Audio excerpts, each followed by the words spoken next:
just wanna break you down so badly, break you down so badly, in the worst way.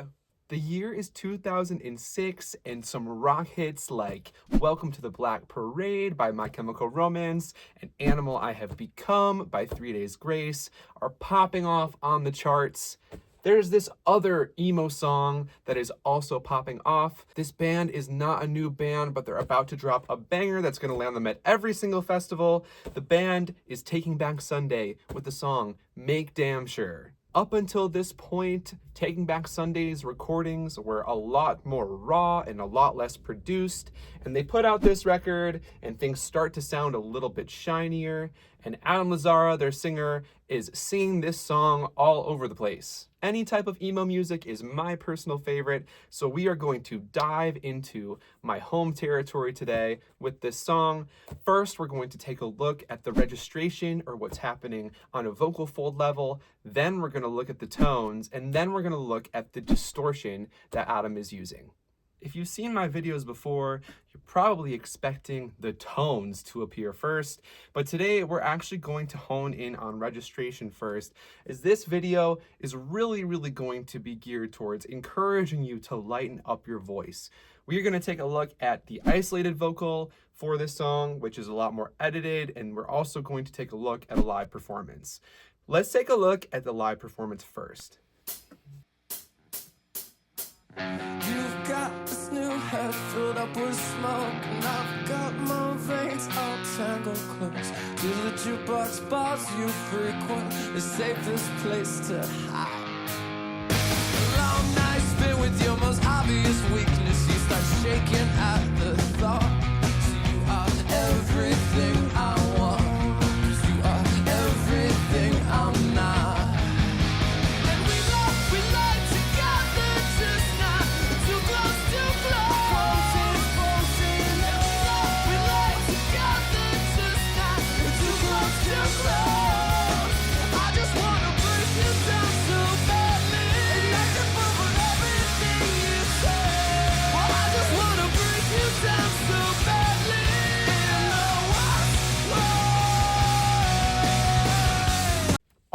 Already there's a lot to unpack. There are a couple of moments where Adam's voice sounds really pristine.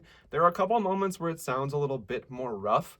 I've heard people say that they don't really like his live vocals very much, but I disagree. This is not an easy song to sing, and some things that are worth considering is A, we do not know what time of day that they are performing this. We don't know if they've been on tour when they were performing this. We don't know if they got any sleep the night before. Maybe they just flew in. So there are a lot of outside factors to consider. Maybe this is the fifth take of the song and Adam's voice is getting a little bit tired. One other thing to consider is that maybe they've recorded a bunch of other songs and his voice is getting tired. So we really don't know what's going on. We know that he hits that really high note, too close, perfect the first time, and the second time it falls a little bit under.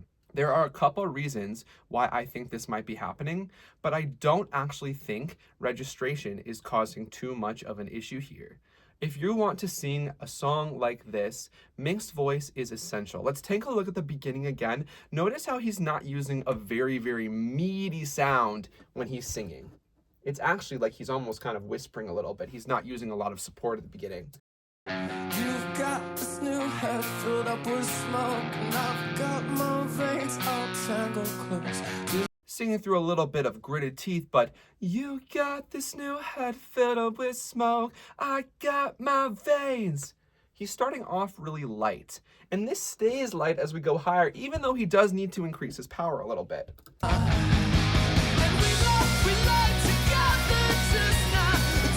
We have that really nice, we lie together. It's nice and light. Now, I don't know Adam personally, so he's either a higher voice and this is a chestier sound for him, or he's a lower voice and this is a very mixy sound for him.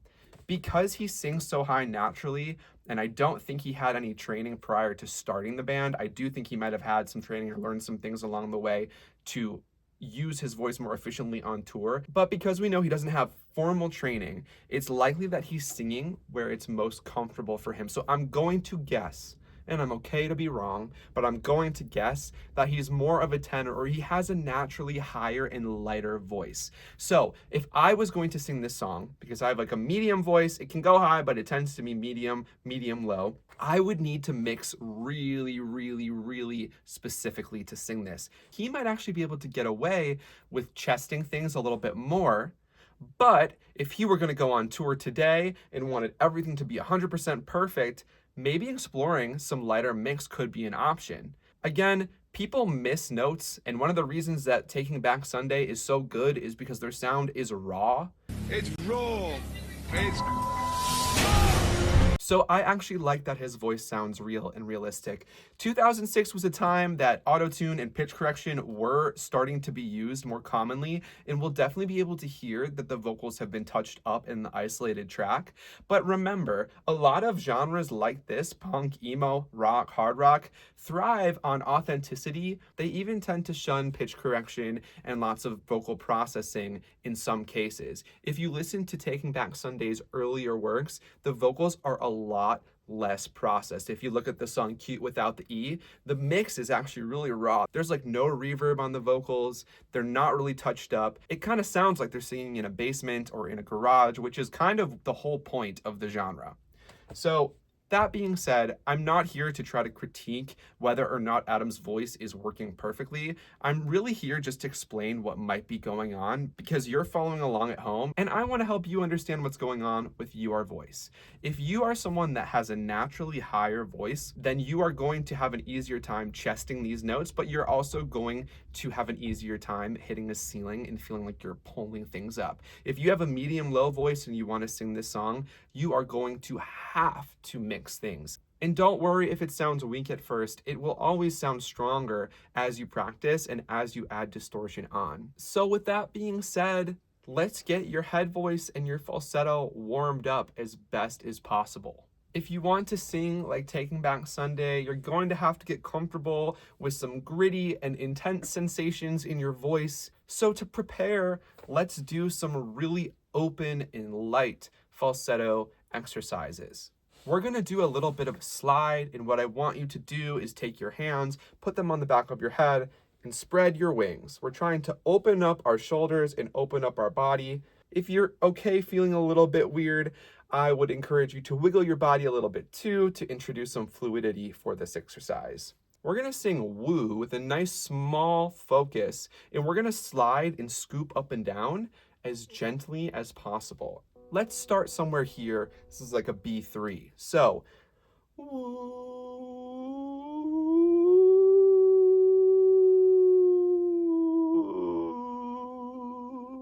try to keep this at speech-like volume or lower.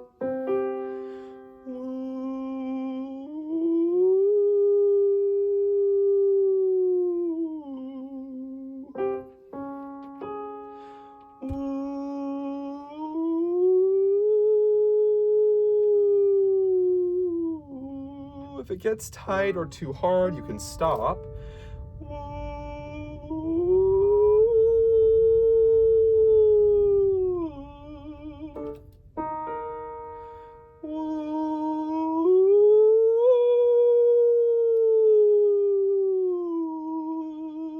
If you feel like it's hard to sing in falsetto, one thing you can try is to imagine that you're yawning in the back of your mouth.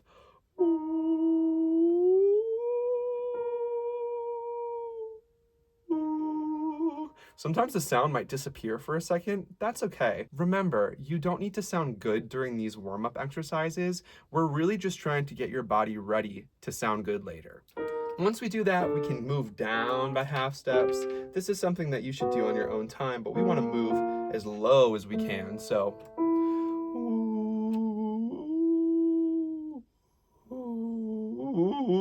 to the point where your voice starts to want to turn into chest voice. Let's do one more.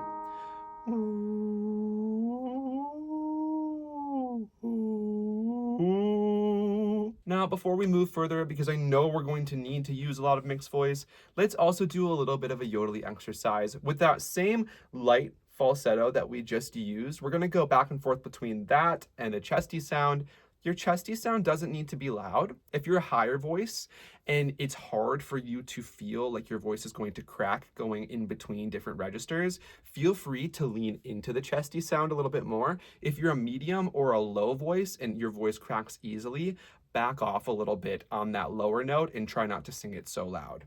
Let's do something like this. And instead of doing this, let's do something like hands on our jaw, okay? We're just going to feel for looseness. We want to feel some space between our upper and lower jaw. We don't want to feel it clenched down like this. So we're going to sing way. Way.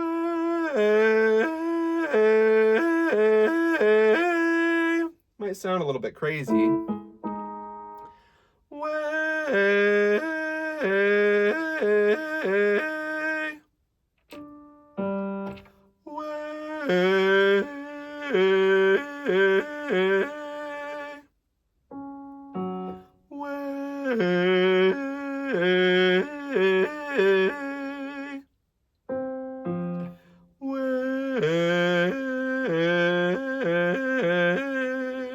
See what happens if you speed this up a little bit. Way,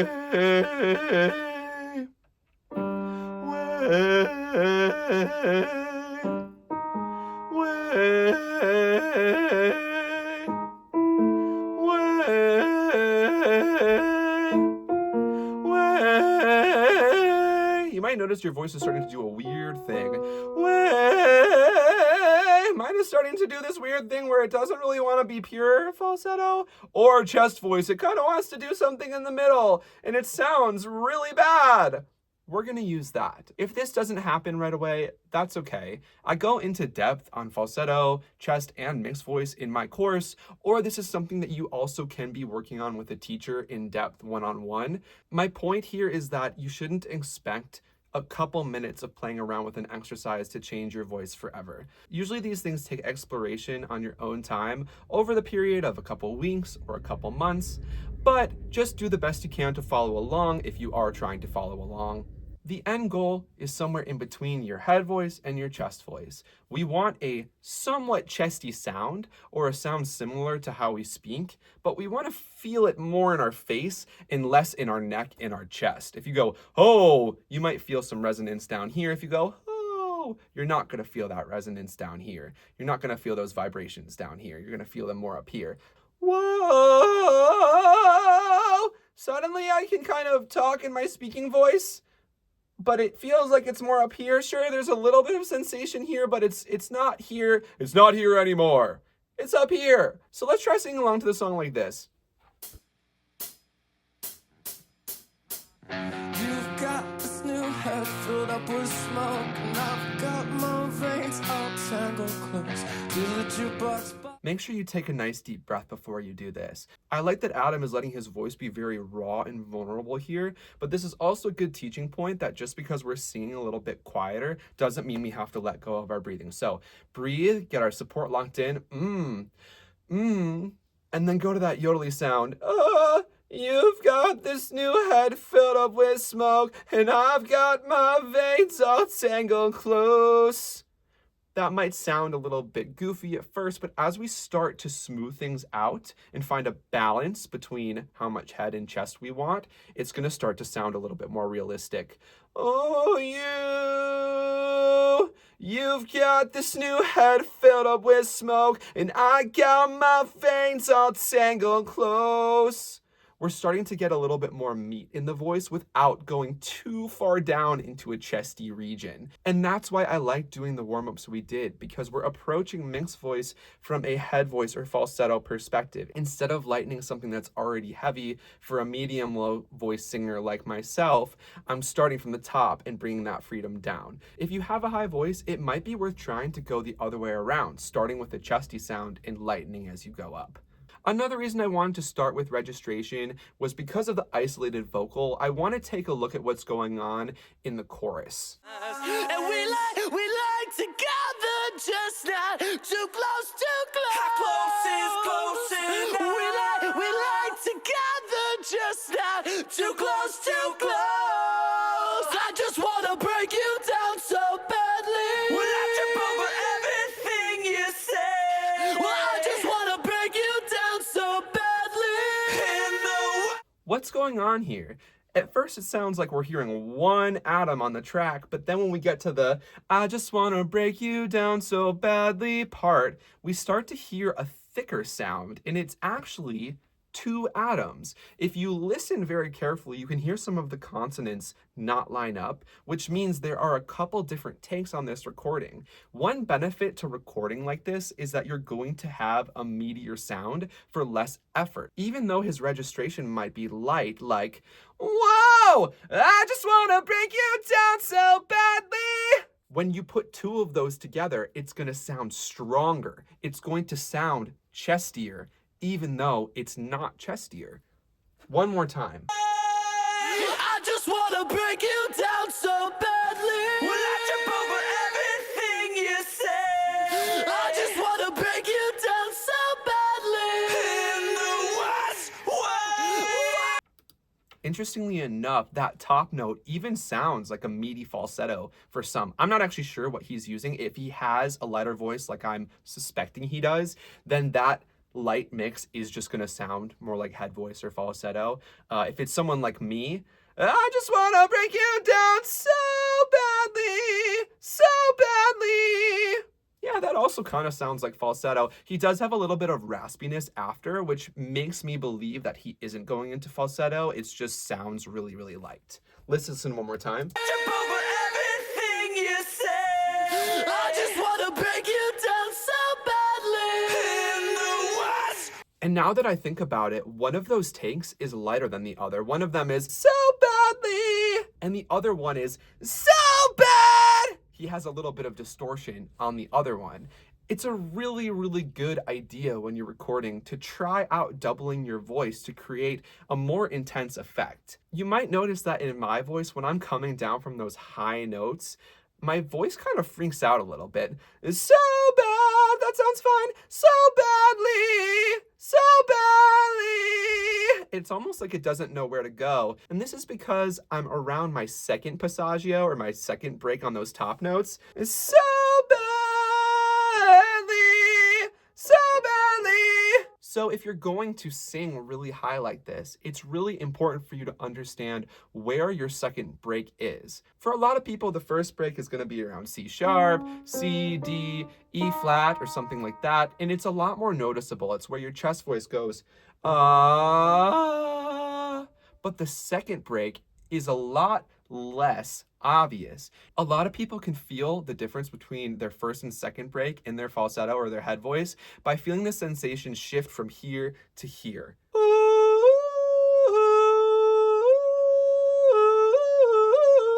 You can hear my own little voice crack there. So if I was going to sing this, I would spend a lot of time lightening up my sound on these top notes.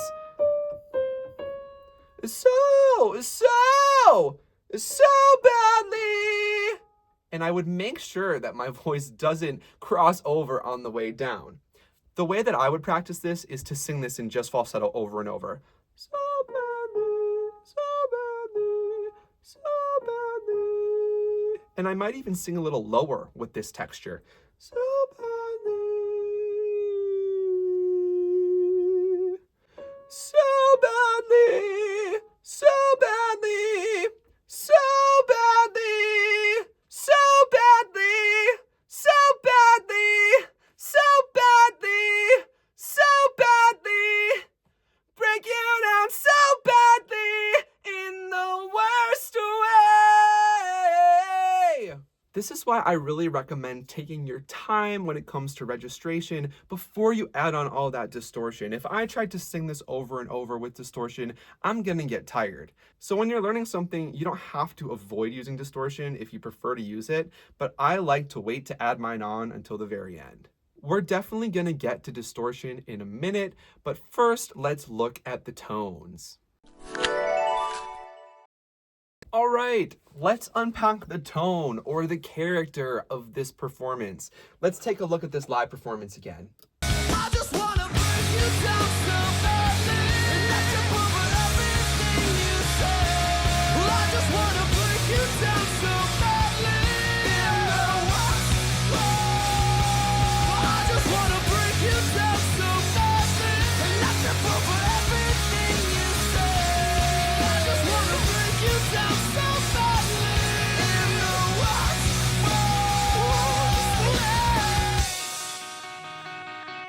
Okay, so these guys are really going at it. This is a very emotional song, and I don't know what they intended when they wrote it, but if I was writing a song with these lyrics and this energy, I would want things to sound a little bit forced. I would want them to sound really intense, dramatic, and I would want them to sound as expressive and emotional as possible.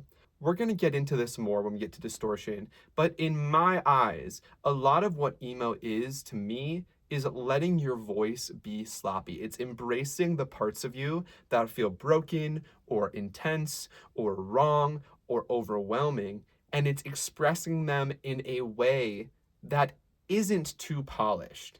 So with a song like this, it makes sense that Adam's voice is very conversational. He's not enunciating his words in the verses a whole lot. Let's take a look at that real quick.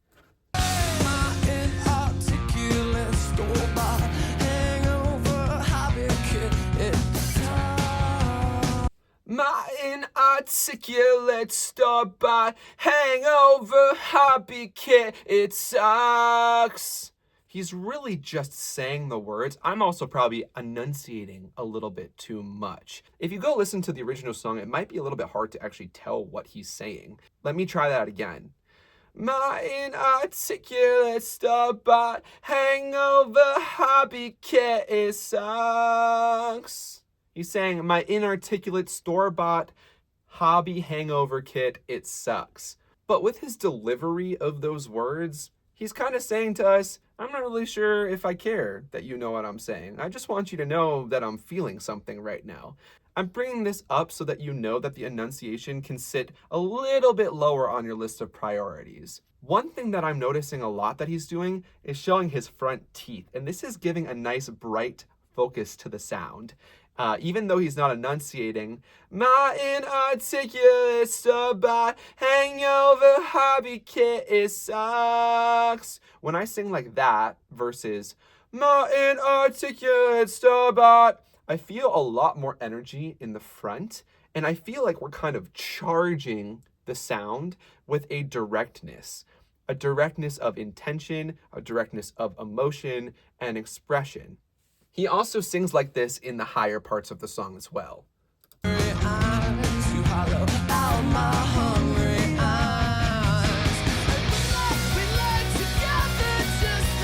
Look right there. Whoa! And we lie together just not. Everything is right up here. One more time, let's look at that again. Great camera work, whoever was doing that. Things are also a little bit wide. It's not, we lie, it's, we lie together, chestnut. It has a little bit of that, that brightness. It's not so far bright to the point where it sounds a little bit like it has mouth nasality, like some pop punk artists, which we love pop punk, but this is a little bit different. This is a little bit less exaggerated, and it's a little bit more, this is who I am, take me or leave me, in your face kind of sound. So if you want to sing a little bit more like this, see what happens if you, we lie together, just not. Let's see if we can see what his tongue is doing.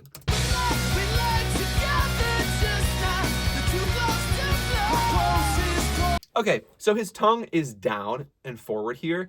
I don't know what his tongue is like personally, and that might sound weird, but sometimes as a coach, when you work with someone long enough, you start to understand the differences between their instrument and yours. So I know what my tongue looks like when I sing. Sometimes it looks like it's forward, but it's not. But his is down, it's not up in the back. Together.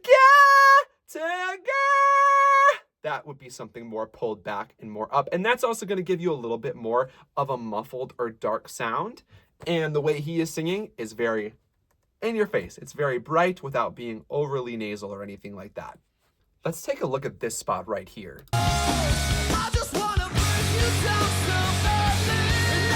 His mouth is really moving. I just want to break you down so badly. And this is a really good way to express yourself. Remember, this genre is emotionally intense. It's supposed to make you feel things. One way that you can up the drama when you're singing something is to explore with the shapes. If I sing, I just want to bring you down so badly, First of all, that's going to tighten things in my voice, and I'm going to have a harder time singing it. But it's also not going to be emoting as intentionally. 2006 was a big year for big mouth shapes. He's using big mouth shapes. Gerard Way in My Chemical Romance is using big mouth shapes. That guy's the king of diphthongs and triphthongs. He really likes to let his voice travel on a vowel. Sometimes I get the feeling she's watching over me. And this is something that you can do if you want to create an unstable sound. If I go, whoa, versus whoa, neither of those are better than the other, but that second one has a lot more character and energy to it. This is something that might differ a lot to other genres like classical music, where you are rewarded and praised for keeping your vowels pure and specific. Let's take a listen to some of the isolated stuff that's going on. I'm gonna make damn sure that you can't ever leave. He does this a lot. I think it's a little bit more dramatic. I don't think it's necessary. Breathing like that isn't necessarily going to make your life easier or harder. It's more about taking enough air in and then how you manage it. But this is a really, really cool characteristic of his voice that he does a lot. Listen to other onsets. We lie together, hungry eyes, Yeah. No, you won't ever get too far from me. Listen to what's going on You won't here. ever. He's keeping things a little bit tight. He's letting his jaw go, no, you won't ever get too far from me. He's making his voice shake on purpose. And that is also creating a lot of drama. Drama. When there's too much drama at school, walk away. Get too far from me, I'll make damn sure Nice that you harmonies. can't ever leave. No, you won't ever get too far from me. Listen how he goes into that top note. No, you won't. No, you won't. Oh, no. No, you won't ever get too far. That's actually not very easy to do. If you go, no, you won't, it kind of wants to be chesty, but then we need to go, ever get too far from me. Nice job, Adam.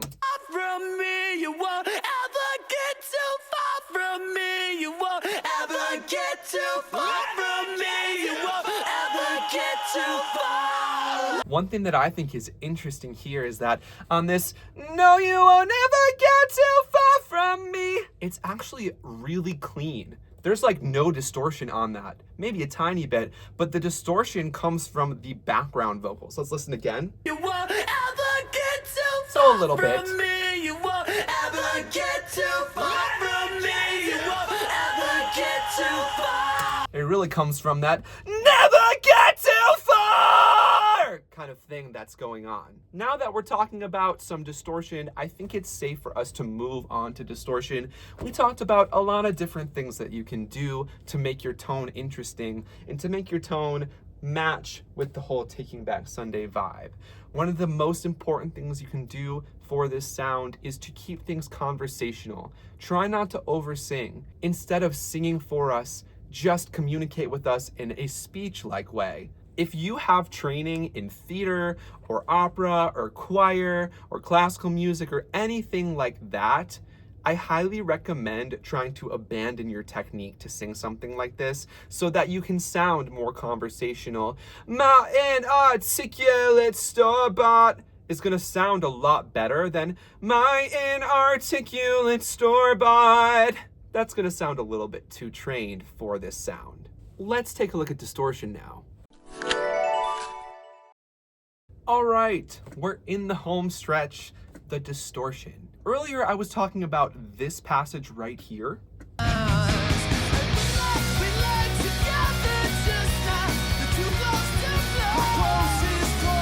And I know that I mentioned that Adam missed some of those notes there, but it wasn't a big deal.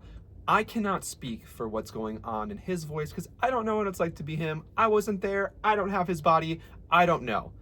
But when this happens in my voice or some of the people that I work with, here's what I'm thinking about. I'm not thinking about just too much chest voice, and I'm also not thinking about just wrong distortion. I'm thinking about the relationship between distortion and registration. And in this case, if I'm singing the song and that's happening to me, I'm not able to hit the pitches, it's because there's a little bit too much tightness going on somewhere in my voice. I'm trying to work a little bit too hard with the machinery that isn't meant to work in that way. The reason I bring this up now is because the distortion that Adam uses is a very natural distortion. First of all, there's nothing wrong with any type of distortion, but that's a conversation for another day. The type of distortion he's using is an emotional release, and he's kind of just going for it.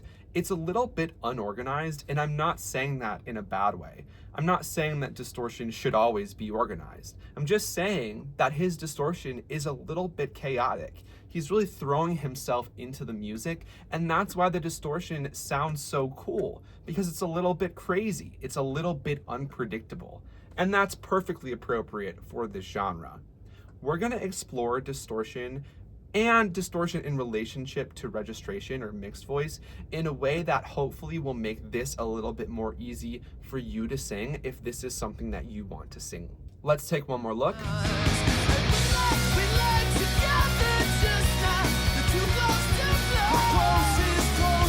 Now, this also brings me to another point that maybe he doesn't actually even try to do distortion. Again, I don't know him, so it would be wrong for me to assume what he's trying to do. But there are some singers out there who just sing and distortion comes out. I'm not one of those. I had training in classical music, and so if I ever had any chance of being like that, it is long gone. But I can still use distortion in my voice. Oftentimes, distortion will happen if you push your voice hard enough, especially in a chesty register.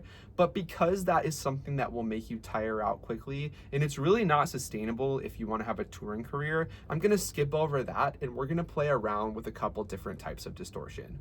Number one is the yodel. This is one of my favorite things ever. If you just let your voice go,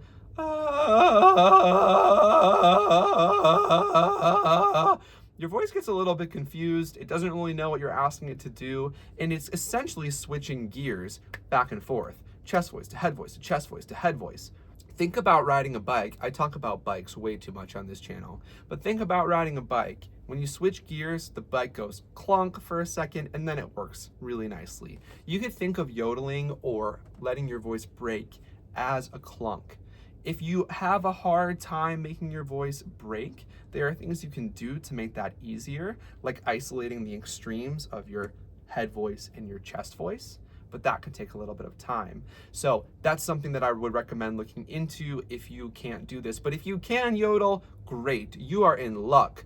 Oh, you can hear a little bit of fuzz going on in my voice, a little bit of distortion. Whoa! Whoa! Whoa! The only thing required for this kind of distortion is the willingness to let yourself sound horrible. Whoa! Whoa! The faster we yodel things, the more the pitch disappears and turns into this chaotic thing. Whoa! Whoa! Whoa! Whoa! This is one way you can use distortion in your voice.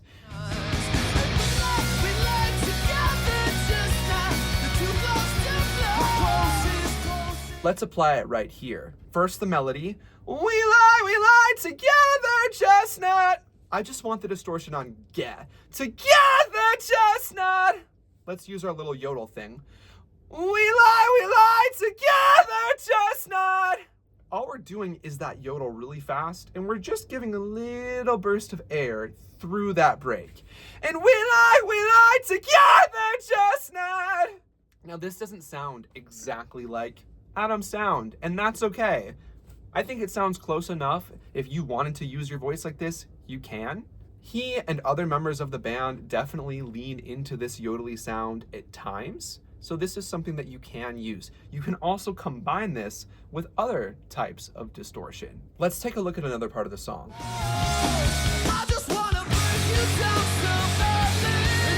We have this, I just wanna break you down so, I just wanna break you down so.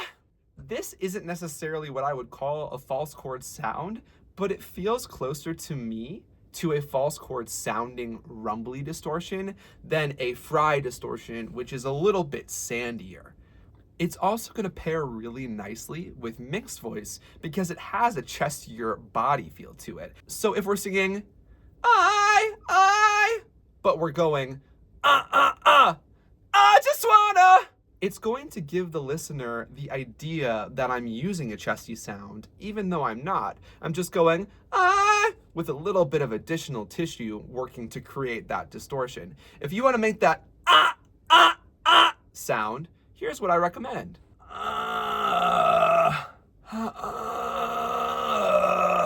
This sound is going to require a little bit of a compressed or closed position of the voice. If we sing completely freely, our voice is in an open position. When we start to squeeze things just a little bit, and I mean just a little bit, the voice is in a more compressed or closed position. To feel a fully compressed position, you can go like this. Cut off all the sound. We don't need to close that much. We just want a little bit, not even halfway. You'll feel a little bit of a catch or maybe a little bit of work down here, but remember, we don't need to push very hard. We want this to stay open for the most part. Whoa! Then I want you to make a breathy sound. Whoa! And then I want you to make a non-breathy sound. Whoa! And then I want you to go back and forth. Whoa! Whoa! Let's see if we can do both at the same time. Whoa! I'm starting to have a little bit of a rumbly sound in the back here. And it sounds a little bit raspy. The reason I say this is kind of similar to a false chordy sensation or a false chordy rumble is that if we bring this down in terms of depth, we're going to start to get a lot more of a robust sound. Yo!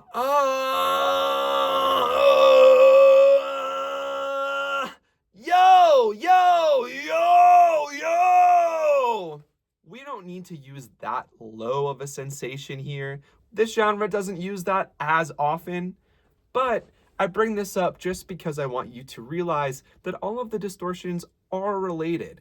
A lot of different streaming techniques are actually so similar that it's nearly impossible to identify what's actually going on in the body without going in with a scope and looking to see what's going on.